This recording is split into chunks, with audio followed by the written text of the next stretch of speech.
take the forum over, I'll take your session over. Okay. All right.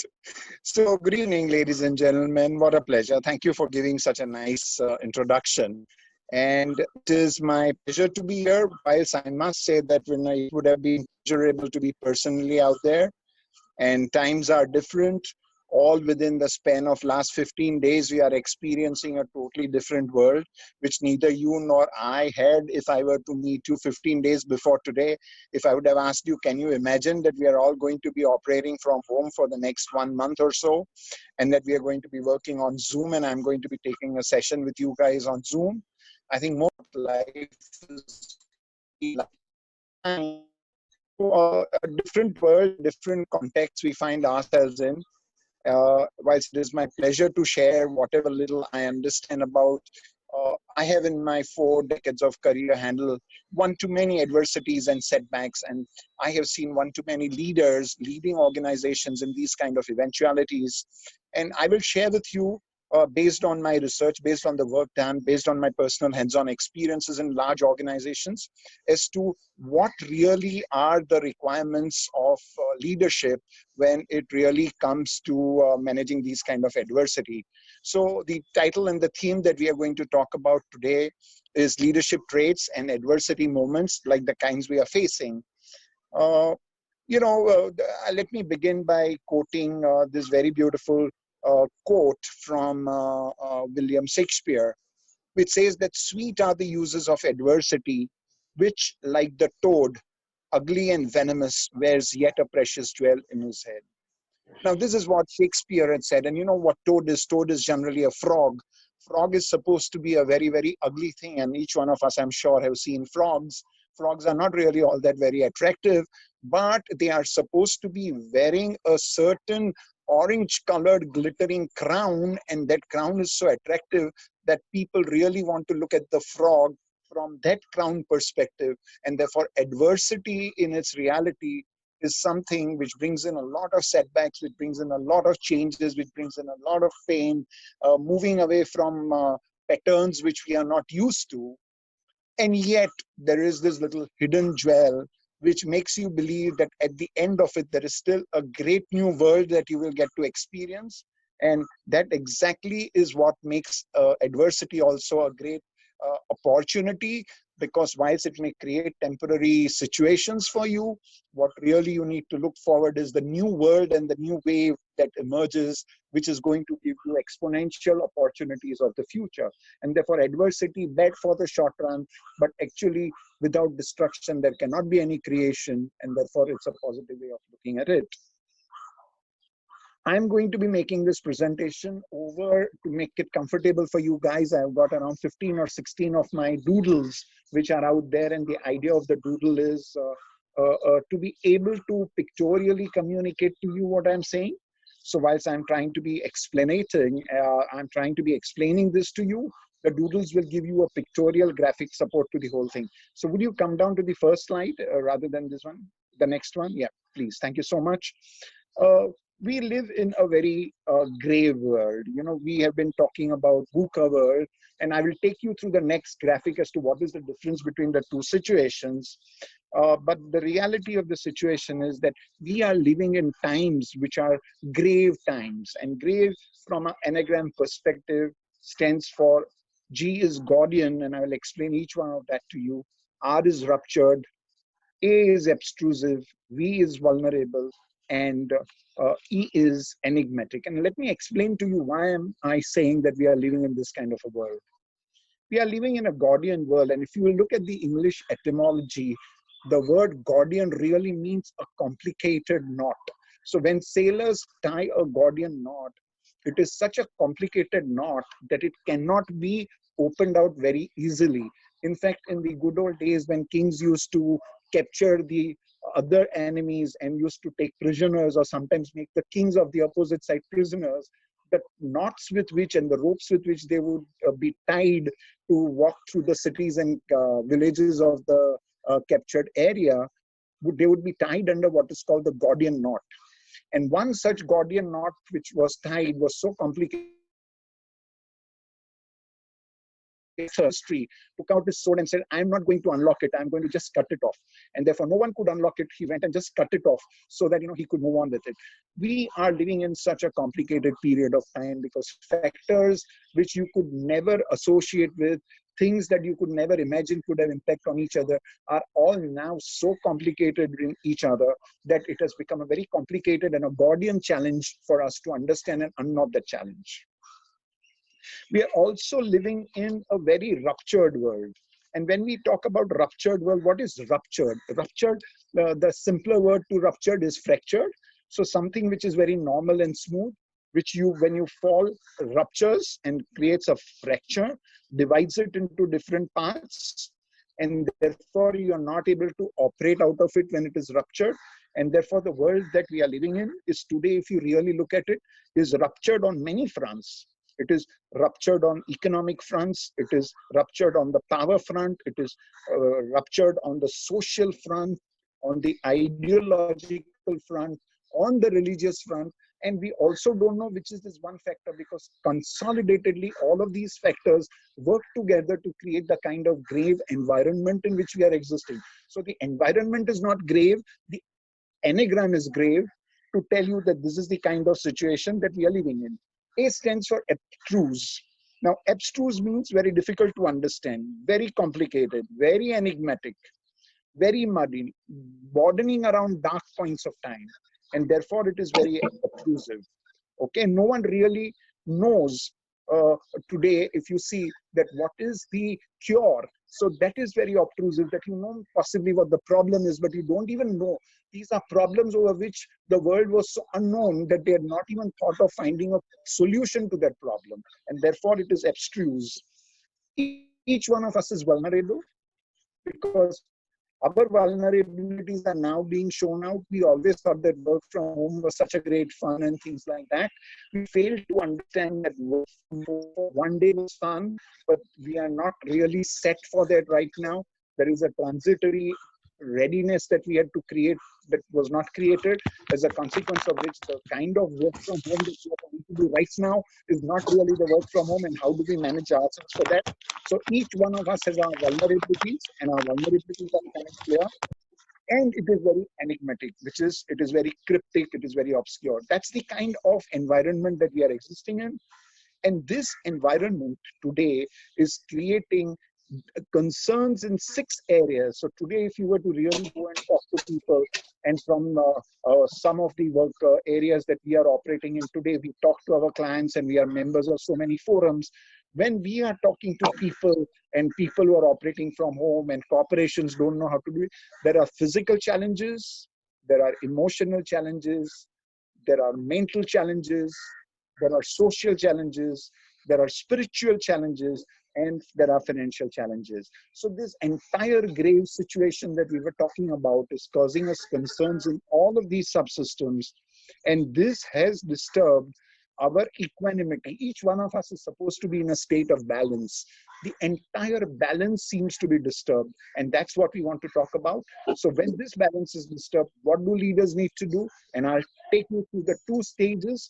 What do we really need to do in the immediate now, where we have to handle the adversity, and then when the adversity has its own consequences and the new paradigm is defined, what is it that leadership is supposed to do? And I'll take you through that and what I've seen leadership do in different companies. So Harish, next one, please.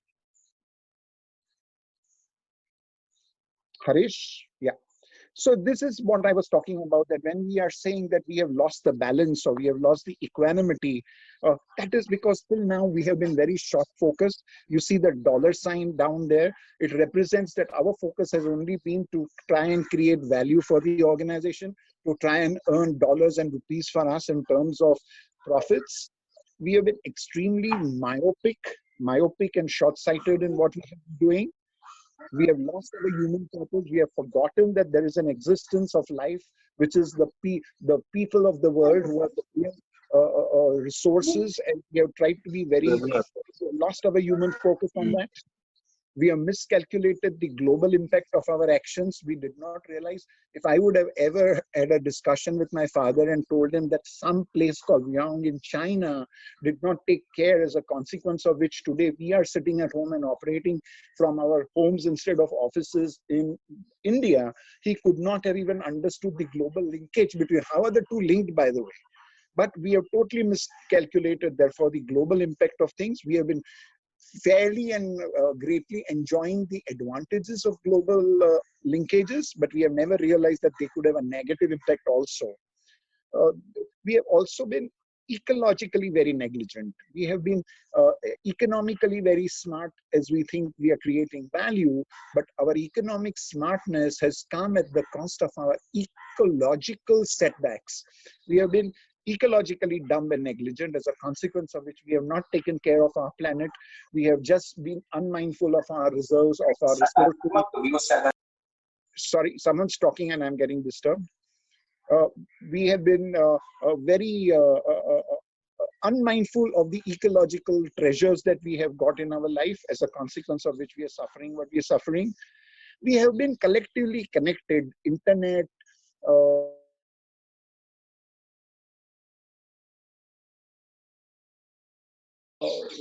artificial intelligence, all of this has created a collective connection between people in the world today. Like right now, we are connected, but we have been connected, though we are not collaborated.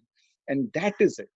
That we have been thinking about connections, but those connections don't necessarily mean collaboration. And that is where the cause of the problem is.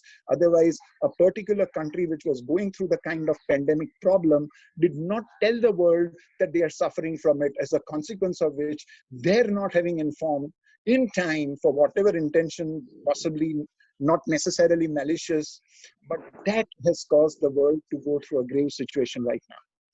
But this situation is still fine. The greatest problem is, what I'm going to tell you is, cataclysmic factors and felicific factors. So there are two factors in life. There are certain cataclysmic factors which cause a lot of doom, which bring you setbacks. So things that contribute to the downturns, or things that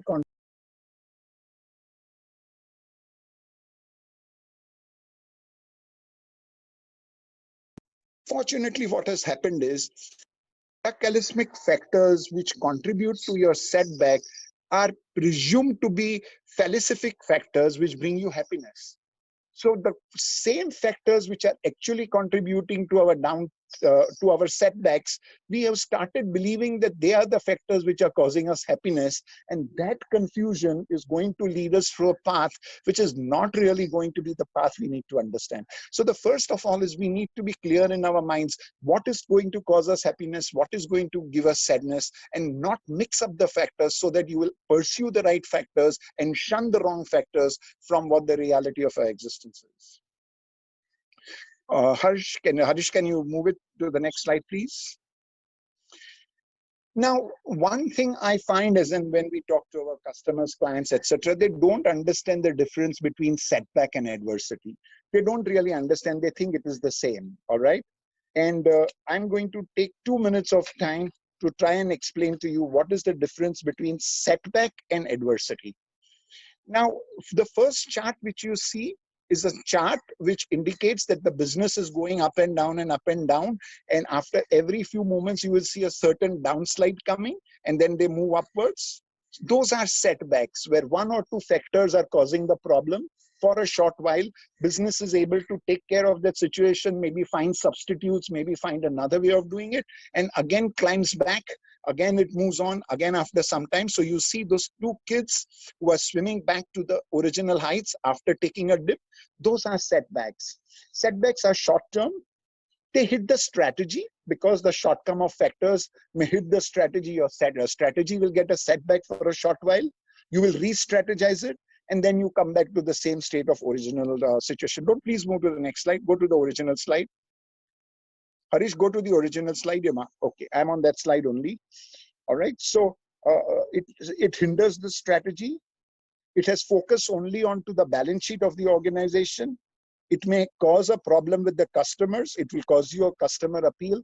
Maybe competition may take a better edge of you, but you will find a way through it. However, when it comes to adversity, adversity predominantly is long term. It hits the purpose of the organization. Setbacks hit your strategy. Adversities hit your purpose. It hits the vision of your organization. There is a total rejection, not a temporary rejection. Setbacks cause temporary rejection. Adversities cause long-term rejections. Adversities are predominantly paradigm redefining. They redefine the paradigm. In setbacks, the paradigm continues to be the same, but only a temporary shortage is being caused. The very existence and value focus is shifted when the paradigm is shifting for you.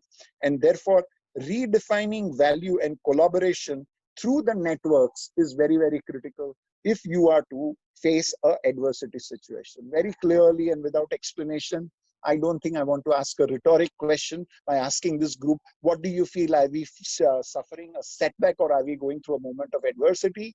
We are certainly going through a moment of adversity, and that's the most important thing. It is hitting the it is not hitting the strategy. It is going to hit the purpose. It requires a total redefinition, not only readjustments. When strategy is hit, you need readjustment. When vision is hit, you require redefinitions. We'll now go on to the next slide. Harish, please. And why has this been caused? Adversity, you have to understand, is never really to be used, because what is the mindset of a leader? A leader who successfully drives an organization through an adversity situation, that is the second situation where the purpose is changed. He is a person who never uses that adversity as a cause to abandon competitive success. So your sales falling down, you're not able to do the things that you had agreed to do for the purpose. He does not, that leader who is a successful adversity leader does not use adversity as an explanation to explain his failure.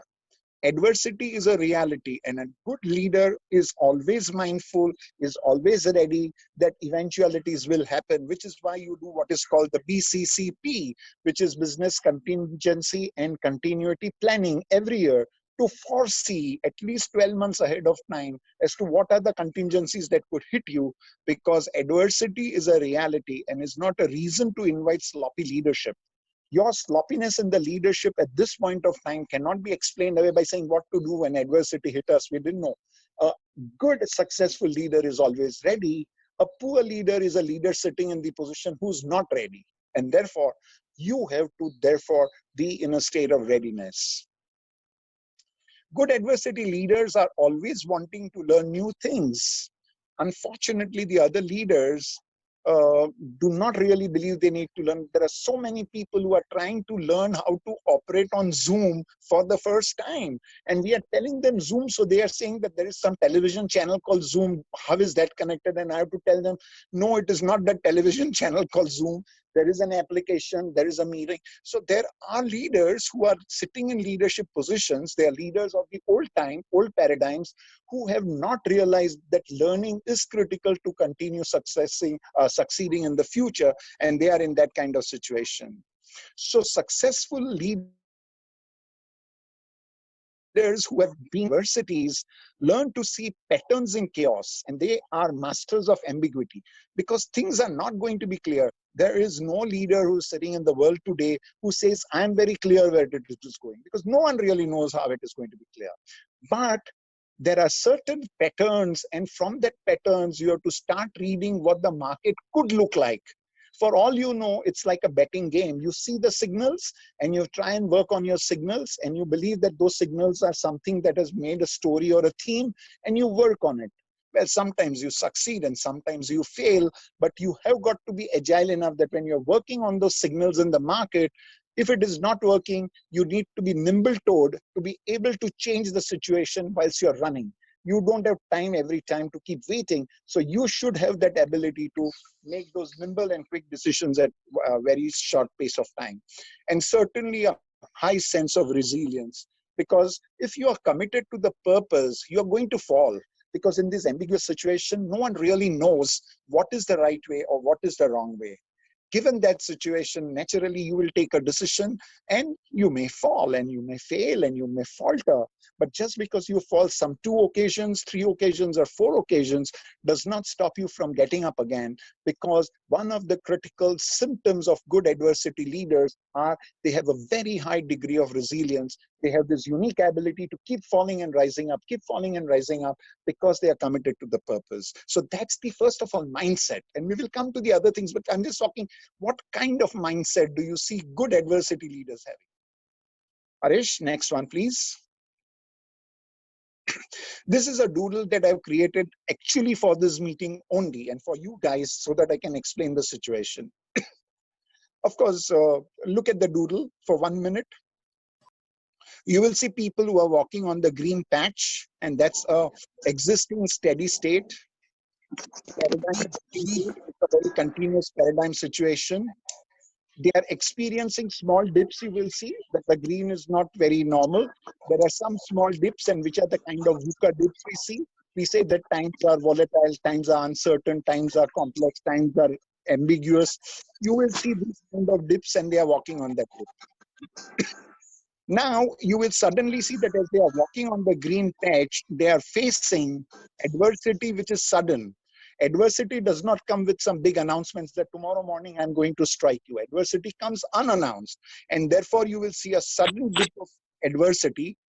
There are some people who are totally falling down, and there are some people who end up with a little bit of jerk. They go through the dip, they are walking through the other area, and they are trying to find a way to their next higher destination. Now, let me explain to you the zone of immediate impact.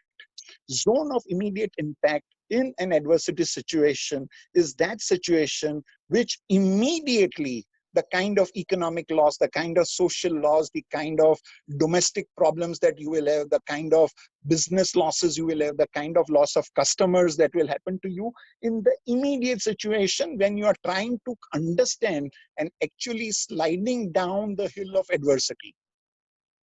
So between now and the next few days, till clarity emerges, you're going to be in the zone of adversity and you're supposed to do different things. And we'll explain to you what you should do. Those who are ready, those who are mentally prepared, those who have strong mindsets, they will succeed to climb through the zone of ambiguity and go upwards. Those who are very rigid, their cultures of the organizations are so rigid that they believe, no, what we have been doing for the last 100 years, from the times that my father started the company, we will continue to do that. If they're so rigid, their cultures are not flexible, they are non-adjusting in their style, they are unwilling to learn, they are totally disturbed by uncertainty, they don't know what to do next. They are doomsday sayers who will keep telling you the world is coming to an end.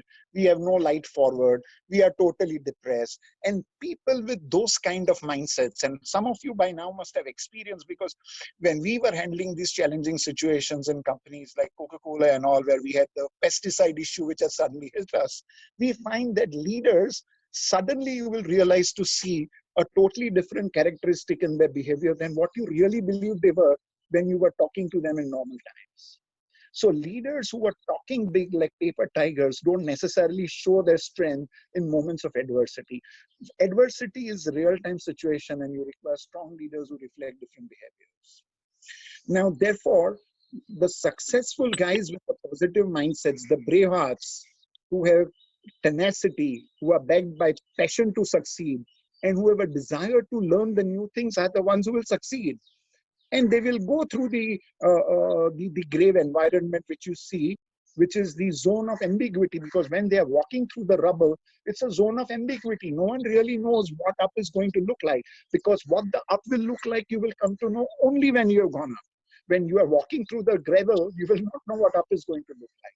But they have that ability to walk through that. They will reach the top, and that's when they will reach a new height, a new paradigm. And therefore, in the sky, you will see a new sun. Now, if you look at the sky, there is a very steady state sky running. Suddenly there are dark clouds. Suddenly they become dark. They become adverse. Suddenly they seem to start getting clearer over the heads of the people who are marching towards the new world. And suddenly when they reach the top, that is when they see the orange new sun, which is the brightness of the new times, the exponential growth periods that will come follow the moments of adversity. So this is the graphic representation of exactly how and what adversity is looking like.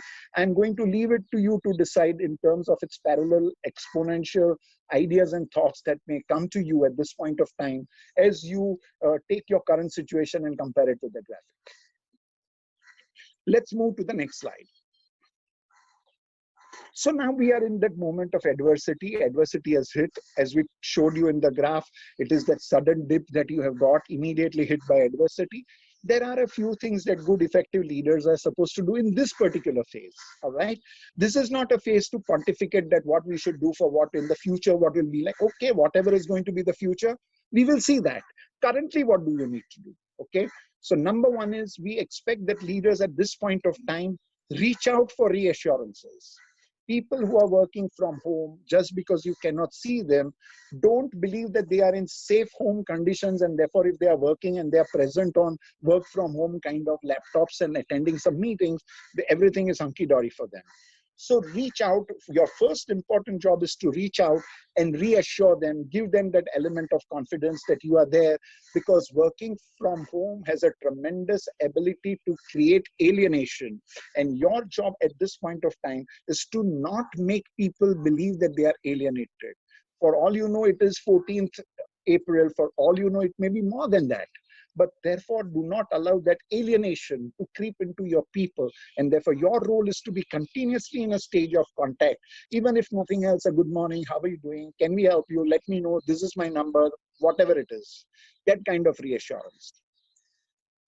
The second important thing you need to be doing at this point of time is care, concern, and assistance. For all you know, most of the IT systems of companies would have hardened their system from an IT policy point of view, such that they would not allow any information to go out from their laptops. Even from home, they cannot access that information. So that is one, but there may be several other areas of help that they may require. So at this point of time, necessary for leaders to reach out and say, can I help you? Also, that there are a lot of domestic concerns. People are not operating from big bungalows necessarily. They may be operating from 500, 700, 1000 square feet houses where 3 people are now doing work from home. Earlier they were going and one of them may be on one occasion operating from home. But now all of them are operating from home. Children are going to e-classrooms, such that there are network classrooms like the meeting that you are doing. Schools are running day-long classes and all within the small framework of their house. So there are a lot of these kind of social issues coming. Is there something you can do to help them out, which is very important? At least go around talking to them. Most important thing that you need to be doing at this point of time as effective adversity leader is communicating. Communicate to different groups of people, communicate messages, give them information, write emails to them, tell them what other people are doing, tell them what are the best practices, tell them how are you still reaching out to the customers, tell them what are the heroes, who are the heroes in your system who are doing positive. Just communicate, even if it is at the cost of over communication, that is fine. Wrong communication, avoid. But good communication, even if it is an overdose of communication, give it, because you are countering alienation in their mind when you're communicating, informing them. Because when they are physically enclosed in a boundary of a house, they really don't know what is happening to their workplace, which is a very important contributory subsystem of their life. And therefore, it is very important that you communicate continuously with them. Now, most organizations are also not ready with a lot many policy decisions because they had never realized that a situation like this can come. Who could have foretold? If someone really knew how this was going to happen, I would have said he's got some foresight. He should become a Baba or something, because otherwise there was no way anyone would have come to know about this situation. But if you did not have policies, then very quickly can you put the necessary policies in place? Because unsolved anxieties, and anxieties are many more. So these policy related anxiety, will I get my salary? Will I be able to pay? Will my job be safe? Is my EMI going to be paid? Students in colleges who you have appointed have an anxiety. Will the company recruit me after giving the letter, or in light of this situation, my appointment is cancelled? Should I take another job, or should I keep on to this job? Should I withdraw my resignation from the old company because I don't know now whether they will take me or not take me? Those kind of anxieties need to be immediately resolved with policy decisions, letters, communications, and all of that. So do not just sit quiet thinking abracadabra, God is a magical way of keeping everything right and everything is straightened out. You are the instrument of God at this point of time, and you are supposed to play those positive roles. So policy formulation is very important. I don't want to believe that your senior leaders are all ready. They need a lot of coaching. So if you can coach them as well, it is good. But if you are not able to coach them, there are a lot of social people. There are at least 4 companies who have approached me personally to say, can you please reach out in personal capacity, in confidence, to my boss and tell him that you can give him help, you can talk to him, because he is taking decisions which are so wrong, which is going to hit the company in the long run. So they are not able to communicate. First of all, physically they are not around. Secondly, those leaders are themselves very anxious. They don't know what they are doing.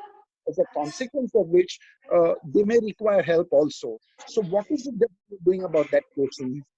Lots of family and domestic problems which are coming up. Today, maximum number of complaints which are going to the police in the city of Hyderabad, I understand, are domestic problems.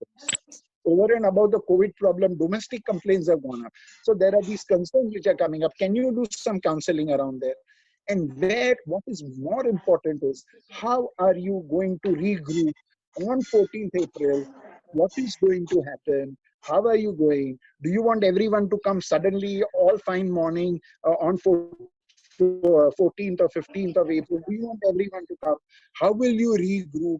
How are you going to do? So the decision making, in engaging people in what is the next step into how you are going to bring this together, is one of the most important. So these are the immediate things that you need to do as an adversity leader. Move on to the next slide, please.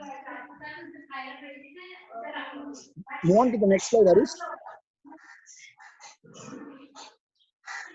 Harish. So this is just a very quick slide to say that, if we have not maintained our engine well, and as a consequence of which the engine is overheating, and overheating of an engine, each one of what is the problem it will lead to. And that's exactly what we are doing. We have been unmindful of the factors which I told you. Our engine is overheated. We now need to think how we need to be working on to the next best alternative. Move on next. Now, cost is a very important thing in the immediate part of it, because the question people are asking is that we have not been earning monies. The companies have not been driving their businesses well. Cash flow is a problem. Should we cut the salary? Should we pay them or not pay them? Now, cost is a very, very important question that you need to be answering at this point of time. But it is very important that you become a little more wise and prevail upon your management and your board to be equally wise. You have to manage the cost, but you cannot lose the value. It is very, very important that, like a good doctor, when he is operating on a patient on an operating theater, he does not know how much he is going to cut. But when he puts the patient on the operating theater as a surgeon, he knows what has to be cut. He will never try to cut the muscle, and if he has to cut the muscle, the lowest and the smallest part of the muscle will be cut, and at no point of time the bone will be cut. So this doodle is trying to tell you that you should first cut your cost. Cost is always something that you should manage and cut. But it is also very critical that in the process of cutting your cost, you do not destroy your value. Till now, we have been telling people in all kinds of ODs and all kinds of town halls, oh, we are part of one family. This is Vasudeva Kutumba. You are part of our family. We take care of you. You take care of them. And now adversity has struck.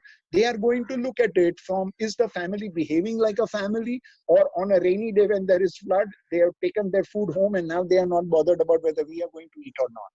Because you could do that, but then remember that there is a world ahead of when adversity is normalized. Are people going to be believing you? Are people going to listen to you? Are people going to really believe that you really mean family when you're talking family? So very important, your current behavior should not be so short focused that it should have no link to what the future is going to look like. Next one, please. Harish, next one, please. Correct. This is the classical James Bond kind of a message. Those who are James Bond fans know that he constantly keeps saying, I am Bond, James Bond, martini please, shaken but not stirred. Somehow, for strange reasons, more in his movies for style, he keeps saying that he drinks his martini shaken but not stirred. But this has an implication from a leadership point of view. People get shaken up, and it is very important that we shake up people, because now there are new situations which are going to come. Adversity has hit. It is an economic setback. There are a few things we will have to do differently. People may have to work extra hours. People may have to work different timelines. People may have to work little more than what they are expected to work. Some may have to take a few compensation cuts. Now, it is very important that you shake them up with what the reality is. All right. It is very important that, they should realize that things are not just normal. So you took a 20-day break and now it's the same thing again. You need to shake them up. But at the same time, they cannot be so stirred up that they will become or enter in a state of depression, that there will be negativity around, there'll be total fear, there'll be a psychosis that they will be hit with, and they will not be able to come out of it. So it is important that you shake up people to the new realities. But as a leader, if you feel that they are totally stirred up inside, then you need to restabilize themselves to face the challenges which they are going to be partnering with you for the future. Next one, please. Harish. If you really ask me, it's a globally shifting situation. I consider the current situation that we are experiencing, and I'm not a soothsayer or I'm not some great management thinker of the order that Dave Ulrich or someone is. I believe this moment is worse than the Second World War in terms of its definition of the world ahead. And therefore, if this is something, we have to get the new set of eyes to look at what is happening. We can keep giving explanations away for whatever has happened, but to be able to see what it really means, it takes a wise mind. These are moments which are paradigm defining moments, and we are therefore currently experiencing it. We need to be doing the right things instead of doing the same things that we were doing, only to restore the current order and say there is continuity. That will be a foolish mistake we will make. Next one, Harish. Harish, next one, please. So we need to change our leadership styles. Till now, we were very sharp leaders. We were very smart leaders, each one of us. What we were not really were wise. And therefore, it is time that in the current situation, we continue to be sharp and we continue to be smart, but we also need to get wise in the way, wise and inspirational. Because unless you are inspirational, suddenly you realize the futility of all our smartness cannot find solutions. However smart the leaders are, no one really, the smartest world leaders could not find solutions to the problem. Therefore, at this point of time, you require inspirational leaders. And that is where it is, number one, the most important thing. From value creating to delivering value with social responsibilities. Do you suddenly see a spate of new a spate of people who have come out and said that over and above that we are contributing this kind of money. Tata is saying we will contribute 1,500 crore rupees. Someone else saying we'll contribute 1,000 crore rupees, etc., etc. So today what is becoming very important is, rather than the sham corporate social responsibility that we used to run in the name of CSR, we were doing all mumbo jumbo and just passing it off as CSR. That is not going to put the world into a better situation. We will keep facing these situations. What is important is that authentic social responsibility is very, very important, and we require leaders who will do that. Okay, we have been protecting our economy. It is high time that our leaders get engaged in protecting our ecology, and that is very important. And instead of using powerful positions that we are sitting in, we have all been very familiar with power influencing that we have done. Authentic influencing through coaching is what the leadership now wants. People who will be influenced and who are using influential style, not because they are sitting in powerful chair. If he's sitting in a powerful chair, he may say, I'm using influencing. He is not influencing, and yet he'll say, yeah, my boss is very influencing. To authentic coaching through leaders and to the leaders themselves. There is no one perfect leader. Even the best of the leaders require coaching. And which is what even Warren Buffett said, that even at times I feel the need that I need coaching. That is the kind of world we are living in. What is important is that from corporate happiness, which was limited at looking as, is my company happy? Limitedly viewing that, we need to move to a global flourish to say, can we really ensure that nowhere in the world anything is happening which is going to be the cause of unhappiness to anybody? Because unhappiness in any part of the world can cause unhappiness to all of us. It's a butterfly effect. And I would encourage you to read the concept of butterfly effect, which is very, very interesting, and see in this context how the butterfly effect works. Next one, please. This actually is telling that leaders from now, after you have handled the short run, when you get into the long run, what is it that you ought to be doing? So number one is the leaders for the future that you are going to be finding. You know, our graph, which I was showing you, how you should now reach the new inspirational positions that you have to go into the new world.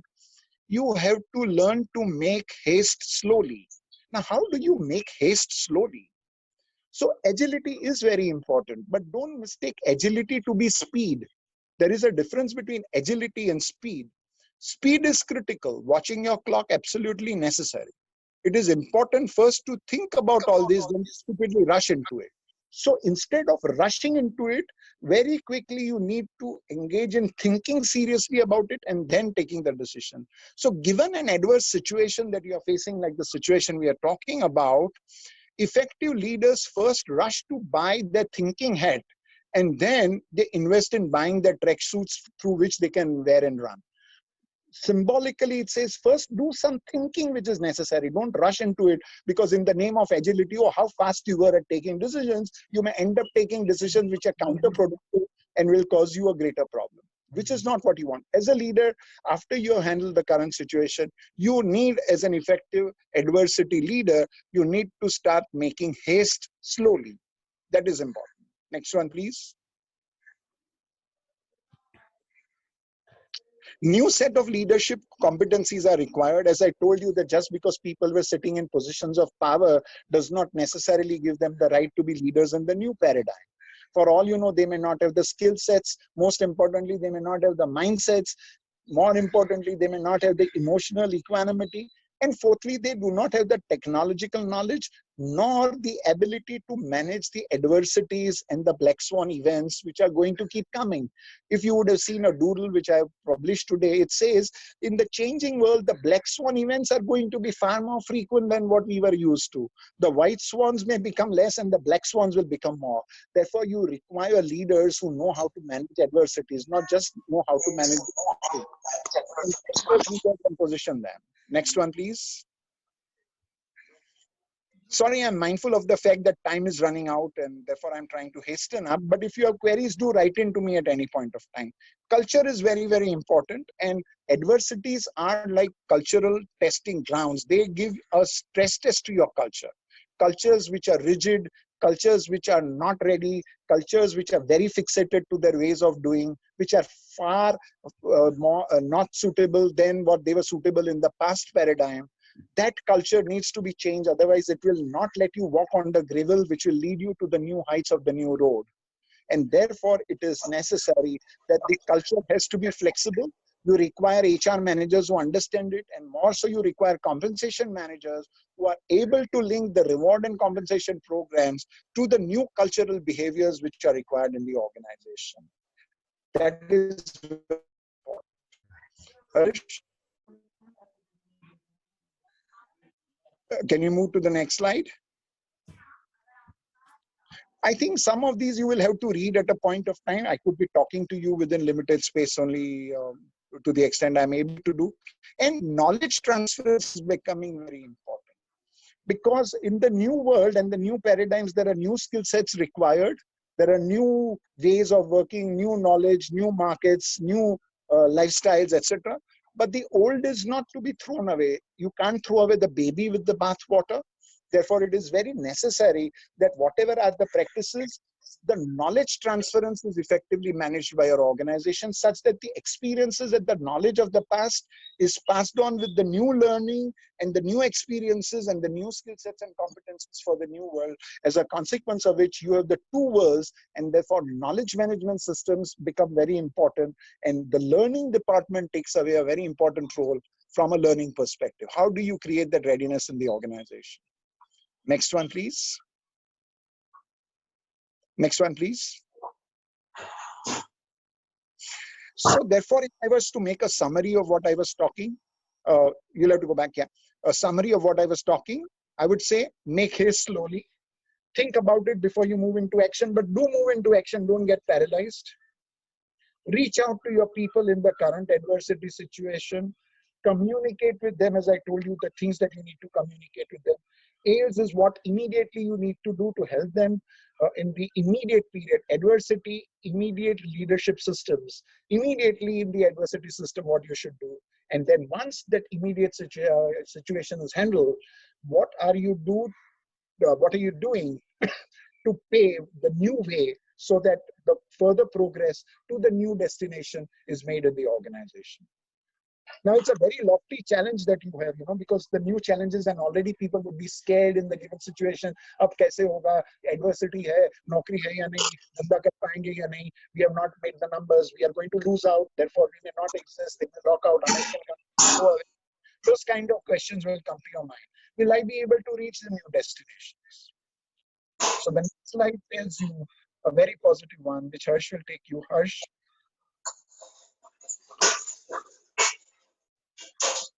So the beautiful quote, as I always say, and my style is to always begin or end with a poetry, and this is a very beautiful poetry. It says whether you can really achieve that destination. It says, फतेह होगी वो नए मकाम. So वो नए मकाम भी आपको फतेह हो जाएंगे. फतेह होंगे वो नए मकाम. तू पहला कदम चल के तो देख. फिर जलेंगे वो बुझे चिराग. तू चिंगारी बन के तो देख. And to tell you, therefore, that you have to be the spark.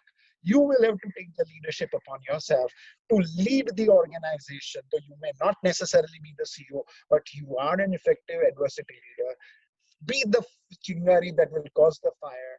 Don't let it die, because you are the one who will be very crucial in leading the organization to its new height. I think this is some of the these are some of my thoughts, which I thought I'd be able to share with you within a short span of time.